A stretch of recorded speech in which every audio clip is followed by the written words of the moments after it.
Сайн байна уу? Та бүхэнд өнөөдрийн мэндийг хүргэе. Намайг Томлог гэдэг. Миний би SSS компаниг гүйцэтгэх захирал ажилтаа. За манай компани баталгаажлалтын байгууллага. Бид менежментийн тогтолцооны баталгаажлалтыг 2015 оноос хойш гүйцэтгэж ирсэн. Олон улсад болон үндэсний хэмжээнд болон олон улсад итгэмжлэгдсэн юм байгууллага байгаа. За тэгээд хөдөө аж ахуйн зохистой дадлын баталгаажлалтаар баталгаажлалтаар одоо ажиллаж эхэлж байна. Өнгөрсөн онд 3 удаагийн баталгаажлалт хийлгэсэн байгаа. Баталгаажлалтыг хийсэн байгаа 3 байгууллагт. За тэгээд энэ хөдөө аж ахуйн зохистой дадлын баталгаажлалтыг хийж гүйцэтгэх талаараа итгэмжлүүлэх нь гэдэг энэ бэлтгэл ажлыг хийгээд явж байгаа. За миний та бүхэнд танилцуулах байгаа сэдэв бол сургалтын үйл ажиллагаа энэ зорилго хөдөө аж ахуйн зохистой дадлын энэ салбарт энэ сургалтын үйл ажиллагаа ямар байр суурь эзэлдэг вэ гэдэг тухай ярих хэрэгтэй байгаа. За тэгэхээр би энэ хөдөө аж ахуйн зохистой дадлын чанарын дэд бүтц гэж нэг ойлголт байдаг. Дэд бүтц гэдэг нь болохоор хөдөө аж ахуйн зохистой дадлыг Монгол улсад нутагшуулах, хэвшүүлэх одоо энэ бүх одоо талууд үр шимийн хүртэх боломжтой тэр бүх талуудыг одоо энэ бүтцийн хүрээнд авч үздэг. Энэ оролцогч талуудыг энэ хөдөө аж ахуйн зохистой дадлыг хэрэгжүүлэх мэдлэг ур чадвартай болоход энэ сургалтын үйл ажиллагааны зорилго одоо оршиж байгаа. За сургалтын шаардлагын тухайд аваад үзэхэд биднээс хөдөө аж ахуйн зохистой дадал зориулсан энийг зааврыг хүнс хөдөө аж ахуйн болон хүнс хөдөө аж ахуйн үйлдвэрийн сайд, эрүүл мэндийн сайдын хамтарсан тушаалд баталсан юм заавар гарсан байгаа. Энэ заавар дотор хөдөө аж ахуйн зохистой дадлын сургалтыг хэрэгжүүлэх нь бол нэн чухал шаардлагат хамаарч байгаа. Энэ бол ерөөсөө алгасаж болохгүй юм шаардлага байгаа гэдгийг хэлэх нь зүйтэй гэж бодлоо. За тэгэхээр энэ хөдөө аж ахуйн зохистой дадлын энэ тогтолцоог бүрэн хэрэгжүүлэхийн тулд ямар шаардлагууд сургалтууд шаардлагатай байх вэ гэдэг тухай энэ зааварт бол шаардсан одоо үзүүлсэн байгаа. Тогтоож өгсөн байгаа. За нэгдүгээр мэдээж яриагийн хүнсний бүтээгдэхүүн аюулгүй байдлыг хангахтай холбоотой одоо ялангуяа анхан шатны хөдөө аж ахуйн гаралтай бүтээгдэхүүний анхан шатны үйлдвэрлэлийн энэ хүнсний аюулгүй байдлын мэдлэгүүд хэрэгтэй болно. Ийм сургалт хэрэгтэй болно. Тэгээд яг энэ хөдөө аж ахуйн зохистой дадлын тухай хэрэгцүүн шаардлагууд ямар байдгийг сургалтууд хэрэг болно. Байгаль орчны зохистой дадлын сургалт, химийн бодисын хэрэглээ, хувийн ариун цэврийг сахих, ургамал хамгааллын цогц арга хэмжээ, улд мөрийг мөрдөн тогтоох гэд энэ сургалтууд хэрэгтэй. Мөн хүнсний аюулгүй байдал буюу хөдөө аж ахуйн зохистой дадал чухал байдаг энэ чухал тооцогддог тээврийн хэрэгсэл, багаж хэрэгсэл, тоног төхөөрөмжийг хэрхэн ашиглах, хөдөлмөрийн аюулгүй байдал, эрүүл ахуйн сургалт, онцгой байдлын үед авах хэмжээний сургалт, эмнэлгийн анхан шатны сургалт гэдэг энэ бүгд хэрэгтэй болно. За хүнсний бүтээгдэхүүний аюулгүй байдлыг хангах шаардлагын талаараа заавар дээр юу шаардсан байдаг вэ? Тэгэхээр биднээсийн одоо ГАЗ-ийн шаардлагын 48 дээр бол одоо ургац хураалт ба хураалтын дараах үйл ажиллагааг ажилчдыг хувийн ариун цэврийг сах чиглэлээр сургалтанд заавал хамруулсан байх ёстой гэсэн байгаа. За тэгэхээр байгууллагууд одоо яг энэ шаардлагыг хангах хэрэгтэй, энийг хангаж байгаа байх. Тэгэхээр энэ одоо аудит хийхийн тулд энийг хангасны нотолгоонууд хэрэгтэй. Өөрөөр хэлбэл мэдээж хэрэг сургалтаа яаж явуулсан, тэр хэдэн ажилчтай, тэр хүмүүс сургалтанд яаж хамрагдсан гэдгийн одоо нотолгоо нь юу ах юм, одоо гэрчлэгээ байж болно. Эсвэл өөрсдөө дотроо сургалт явуулсан байж болно. За тэгэхээр энэ сургалтыг одоо хийсэн гэдгийг нотлох бүртгэлүүдээс гадна шүү дээ. Яг энэ аудитэд чухал тооцогддог зүйл юу гэхээр сургалтанд суугаад гэрчлэгээ олгосон байх нь бол зорилго биш шүү дээ. Биднээсийн эцсийн зорилго бол тэр хүмүүс мэдлэгтэй болсон байх хэрэгтэй байдаг. Тийм учраас аудитын явцад тантай хамт ажиллаж байгаа хүмүүс энэ эрүүл ахуйн чиглэлээр, энэ ариун цэврийн чиглэлээр мэдлэгтэй болсон байх нь их чухал шүү. За мэдээж тухайн байгууллага сургалтын хэрэгцээг шаардлагын хэрэгцээгээ жил бүр тогтоох хэрэгтэй байгаа. Мэдээж одоо яг нэг өгсөн мэдээллийг жил болгон өгöd тахтай биш шүү дээ. Хүн бол хөгжиж байгаа. Тэгвэл тэр хүний хэрэгцээ нь яг юу юм бэ? За тэгэхээр тэр хэрэгцээнээс хамаарат энэ сургалтын үйл ажиллагааны төлөвлөгөөг гаргах юм ажилтайгаа. Тэгээд энэ хамруулсан бүртгэл гарганы хэрэгждэг одоо хэрэгжсэн тайлан хэн оролцсон бэ гэдэг бүртгэлүүдийг хангасан байх шаардлагатай байдаг. За дараагийн нэг том одоо багц сургалтын шаардлага бол байгаль орчныг хамгаалах дадлуудыг эзэмшүүлэх хэв сургалтуудын тухай байгаа. За тэгэхээр мэдээж яриг хөдөө аж ахуйн зохистой дадлын салбарт ажиллаж байгаа хүмүүс биологийн олон янз байдал, хүрээлэн буй орчин, байгалийн амьтан шавж ургамлын сөрөг нөлөө үзүүлэхгүйгээр үйл ажиллагаа эрхлэх талаар мэдлэгтэй байх хэрэгтэй. За энийг бол заавал эзэмшүүлсэн байх хэрэгтэй. Хаана энийг авч болох вэ гэдэг тухай бид өшөө ярина. За тэгэхээр бүх сургалтуудтай яг адилхан сургалтын хэрэгтэй шаардлага жил болгон тогтооно гэсэн үг тийм үү? Нэг удаа тогтоочод нодлон тогтоосон 2 жил өмнө тогтоосон гэдэг юм бид нүстэй ярихгүй байна шүү дээ тийм.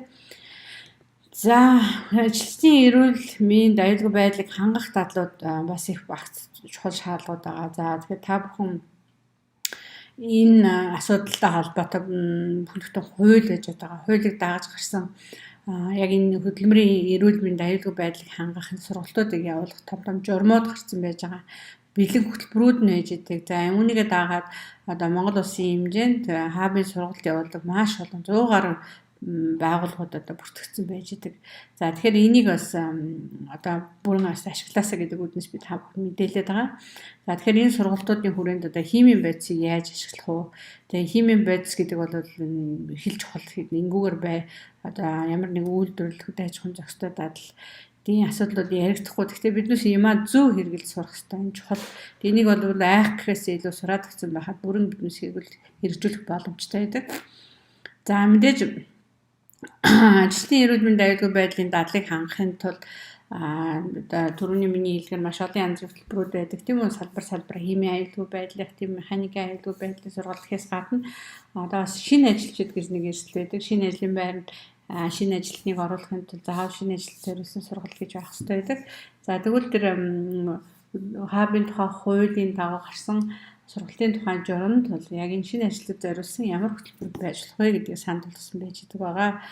За ажилчдыг аюулгүй ажиллагааны шаардлагуудыг одоо танилцуулах, хосол аваар үед, онцгой нөхцөл байдлын үед яг яах ёстой вэ? Эмнэлгийн анхны тусламж үзүүлэх чадваруудыг эзэмшүүлсэн байх сургалтуудыг хийсэн байх ёстой юм байна. За тэгэхээр ингээд сургалтанд хамруулах ёстой гэхээр нөгөө тухайн ажил хийж байгаа хүмүүний тэр ажлын байран дээр гүйцэтгэж байгаа ажилтай холбоотой заавал эзэмшсэн байх сургалтуудын тухай ярьж байгаа болохоос сургалтанд хамрагдах ёстой гэдэг бүх зүйлд хамруулдаг байх нь бас тийм зөв биш л байдаг л да. Тийм болохоор энэ талаараа та нар сургалтын хэрэгцээгээ тодорхойлохдоо мөн одоо энэ мэргэжлийн хүмүүстэй зөвлөж байгаа энийг тодорхойлвол их сайн байдаг шүү. За тэгэхээр энэ саяхан өнгөрсөн онд батлагдсан тэр хөдөө аж ахуйн зохистой дадлын заавар дээр бол энэ заавар бол их мундаг баримтчиг байгаа даа. Маш тодорхой заагаад өгсөн байгаа тийм. Яг юу одоо хийсэн байх та сургасан байх та хүмүүс нь мэдлэгтэй байх та гэдэг нь сургалтын төлөвлөгөө байж ич тийм сургалтын одоо тайлангууд гарсан бүртгэлүүд байх ёстой гэдэг ингээд маш тодорхой заагаад өгсөн байж байгаа. Тэгээ бүр сургалтыг одоо юу гэдэг жилд нэг удаа хэрэгцээг нь тодорхойлсон байх ёстой энэ гэдэг ингээд тогтооцсон байгаа. Тэрэн дээр бас та нараа сайн анхааралтай байж ойлгож хэрэглээрэй гэж хүсэлмээр байна. За тэгээд бас нэг багц сургалтуудыг тэр заавар дээр шаардсан байгаа нь бүтээгдэхүүний чанарыг сайжруулах дадлууд гэж эзэмшсэн байх ёстой байдаг. Тэгэхээр хөдөө аж ахуйн зохистой дадлын чухал бүтээгдэхүүний чанарт хамаарах асуудлууд нь одоо энэ ургац хураалтын дараах үйл ажиллагаа гэж байгаа. За тэгэхээр энэ яг стандартын 9-р бүлэг 9 гэдэг энэ заалтан дээр юу гэж орсон байгаа гэхээр мөн л адилхан энэ сургалтын хэрэгцээгээ жил бүр тодорхойлж ажиллах хэрэгтэй байгаа. За дараагийн нэг сургалтыг тойрсон асуудал нь чухал юу вэ гэхээр би түрүү сая яг ямар сургалтууд ямар чиглэлийн сургалтууд ажиллах вэ гэж ярьсан бол одоо хэнийг сурах вэ? Тэгэхээр энэ сурах нь гэдэг нь ганцхан тийм талбай дээр ажиллаж байгаа хүмүүс бас байх уу гэдгийг бодож үзэх хэрэгтэй. Би тэгэхээр энэ та бүхэнд бичсэн байгаа тийм. Хөдөө аж ахуйн зохистой дадлын чанарын дэд бүтцийг хөгжүүлж байгаа бүх талууд оролцсон. За бүх талууд гэдэг нь болохоор энэ хууль тогтоомж стандарт журам боловсруулж байгаа хүмүүс, бодлого боловсруулж байгаа хүмүүс оролцох ёстой. За хөдөө аж ахуйн зохистой дадлыг зөв зохистой хэрэгжүүлэхийн тулд сорилт шинжилгээ, хяналт явуулдаг, баталгаажуулалт явуулдаг байгууллагуудын ажилтнууд бас энд оролцож байгаа энэ дэд бүтцийн бас нэг бүрэлдэхүүн хэсэг болж байгаа. Энэ хүмүүсийг сурах хэрэгтэй болно. За мэргэжлэнүүд байгаа бусад одоо яг энэ хөдөө аж ахуйн зохистой дадлын зөвлөхүүд, аудиторууд, маш олон сургалт явуулдаг багш нар, эрдэм шинжилгээний ажилтнууд энэ хүмүүсээс сургах юм шаардлагатай байгаа. Тариаланчид, жимсгэн одоо миний аж ахуй эрхэлж байгаа хүмүүс, ногоочд гэж байна. Тэрнээс гадна яг энэ хүнсний аюулгүй байдалтай холбоотой ажиллаж байгаа худалдаа, тэр агуулгын болон бусад дэмжлэг үзүүлж байгаа ажилтнуудыг бас заавал оролцуулах ёстой. Энэ хүмүүс мэдлэгтэй байж биднээсээ одоо хүсэж байгаа үр дүн авчрах боломж бүрддэг. За дараа нь болохоор энэ хэрэглэгчдийг бас биднээс сургах хэрэгтэй. Зүгээр нэг сурталчлаад явах биш. Хүмүүсийг үнэхээр одоо яг яаж сонголтоо хийх ёстой, яаж гэртээ авчиж зөв хэрэглэж авах ёстой. Ингээд маш олон зүйлүүдийг биднээс бас өгсөн байж энэ манай хүнсний аюулгүй байдлын асуудал цогцоор шийдэгдэх юм байна. За сургалтын үйл ажиллагаа гэдэг ингээд энэ ерөнхийд нь ингээд таймлаад аваад үзэхэд одоо юу гэж харуулсан байдаг вэ гэхээр мэдээж хэрэг сургалтын хэрэгцээгээ тодорхойлно гэдэг түрүү ярьсан. За тэгэхээр сургалтын агуулгыг тодорхойлно. Ямар сургалт хэрэгтэй бэ гэдгийг тодорхойлж дотор нь яг манай одоо энэ тариаланчид ногоочд болохоор манай хүмүүс яг энэ чиглэлийн юм сайн заагаад өгөр. Яг ургац сургалтын дараах хэсэгтээ чухал байгаа шүү. За эсвэл одоо нөгөө байгаль орчны зохистой дадлууд гэдэг жагаад тохиолдол байгаль орчны асуудал ч өөр маш том шийдвэр ухаан байдаг. Тэгвэл тариаламжид байна яг байгаль орчинд холбоотой яг аль хэсгийн зааж өгөх юм бэ гэдгийг ингээд тодорхойлоод чиглүүлээд өгөх их сайн байгаа.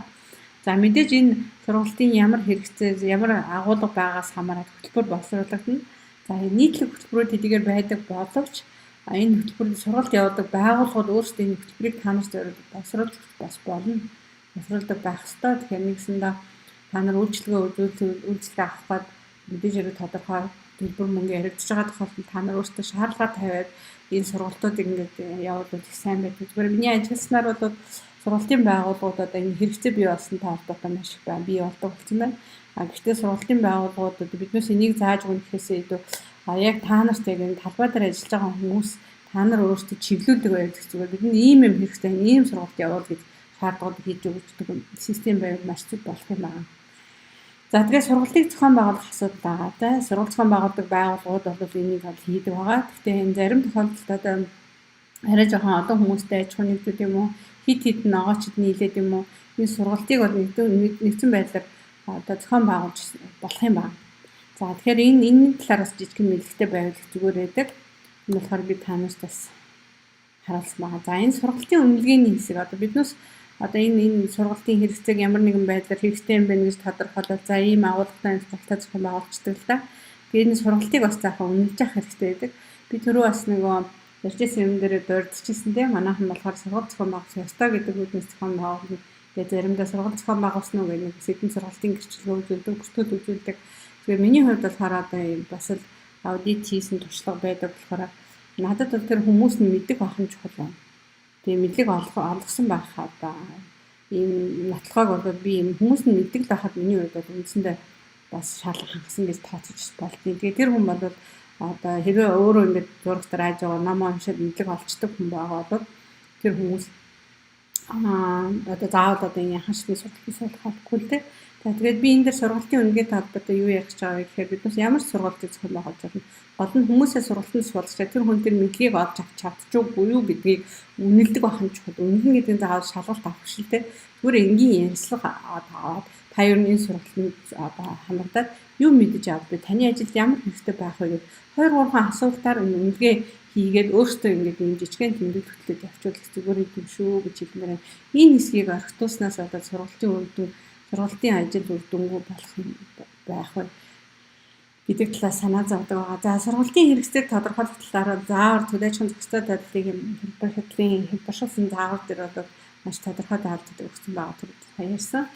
Тэгээд энэ яагаад жил бүр ингээд хэрэгцээг тодорхойлно гэдэг юм гэхээр мэдээж хэрэг тэр тухайн аж ахуйн нэгж хөгжин, улс орны шаардлага хөгжин, хэрэглэгчийн шаардлага хөгжин, шинжлэх ухааны технологи хөгжин, хэрэглэж байгаа химийн бодис бордоо өөрчлөгдөж байна.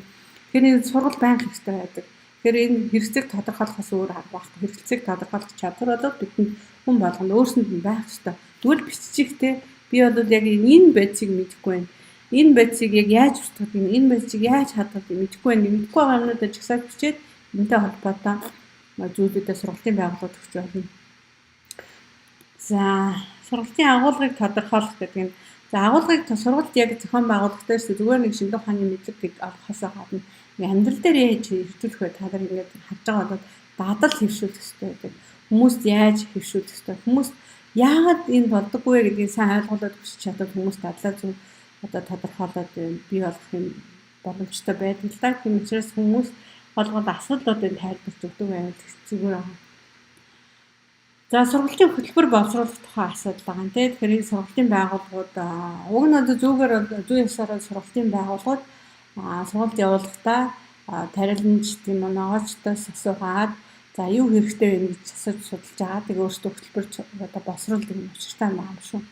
Тийм учраас танаа сургалт явуулдгүй юу хийх юу чадах юм да тэрийгээ л өччих гэдэг байдлаар бити хандаасай гэж хүсэж байна.